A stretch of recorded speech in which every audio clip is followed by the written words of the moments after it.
Hello বাচ্চারা, সার্কিটটা একটু দেখো। সার্কিটটা দেখতে খুবই কমপ্লেক্স মনে হচ্ছে, তো আমরা কিন্তু খুবই ইজিলি এই সার্কিটটা সলভ করতে পারবো। দেখো এখানে অনেকগুলো রোধ আছে, 1 2 3 4 5 6 7 8টা, প্রায় 8টার মতো রোধ আছে।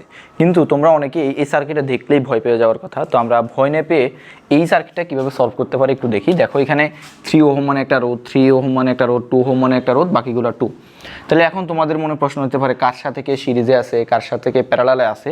তো আমরা তোমাদের জন্য কিন্তু সার্কিট সমাধানে এরকম একটা সিরিজ আনতেছি। আমাদের অনেকগুলো ভিডিও আসবে, আশা করি পেজে ফলো দিয়ে রাখবে, আমাদের এক এক করে ভিডিওগুলো আসবে। আমরা অনেকগুলা সার্কিট তোমাদেরকে সলভ করানোর ট্রাই করব। দেখো তো এখানে এটা একটা আমাদের ব্যাটারি। তুমি যদি এখানে একটা ব্যাটারি চিন্তা করো, এই যে ধরো এটা ব্যাটারি ধনাত্মক, এটা ঋণাত্মক, ব্যাটারি টার্মিনাল। তো এখানে তোমার এখান দিয়ে কারেন্ট গেল, কারেন্ট গেল, কারেন্ট গেল, কারেন্ট গেল। তাহলে দেখো তো এখান দিয়ে যখন কারেন্ট যাবে, এখানেও কারেন্ট আসবে, এখানে তখন কারেন্ট আসবে। তাহলে এখন কারেন্ট কি আবার এদিকে যাবে?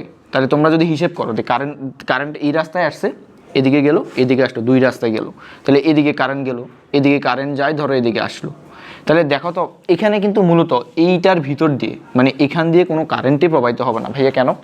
কারণ দেখো তো এখানে যদি কারেন্ট যায়, ধরো এখানে কারেন্ট গেল, আই পরিমাণ কারেন্ট গেল, বা I1 ডিভাইডেড হয় I1 কারেন্ট গেল, দেন এখান দিয়ে কারেন্ট আসলো। আচ্ছা ভালো কথা, আসলো। তাহলে যেখান দিয়ে কারেন্ট গেল ওইখানে, ওই পথে আবার কি কারেন্ট আসতে পারবে? জীবনও না। তাহলে যে ধরো কোনো একটা রাস্তায় কারেন্ট কীভাবে প্রবাহিত হয়, এটা হচ্ছে ব্যাটারির হাই ভোল্টেজ, এটা হচ্ছে লো ভোল্টেজ। তাহলে হাই ভোল্টেজ থেকে লো ভোল্টেজের দিকে কারেন্ট যায়, কিন্তু এখানে তো ধরো কারেন্টটা আবার তো ওই কারেন্ট পুনরায় ব্যাক করতে পারে না। তার মানে এই রোধগুলো এখানে খামাখা দেওয়া হয়েছে, এখানে কোনো কারেন্ট যাবে না। তার মানে এইগুলোকে তুমি বাদ দিয়ে দিতে পারো। তোমাকে বিভ্রান্ত করার জন্য মূলত এখানে কি এই রোধগুলো দিছে। দেন তুমি সলভ করতে পারো যে 3 2 এবং 3 এটা কিসে আছে? এরা সিরিজে আছে। তাহলে আর সিরিজে তুমি লেখো যে 3 + 2 + 3, তার মানে এত ওহম, মানে কত? 3 3 6, 6 আর 2 কত? সেটা হচ্ছে আমাদের 8 ওহম। ঠিক আছে, দেখো তাহলে এইরকম সার্কিটগুলোকে দেখলে কিন্তু আমাদেরকে একটু সতর্কতা অবলম্বন করতে হবে।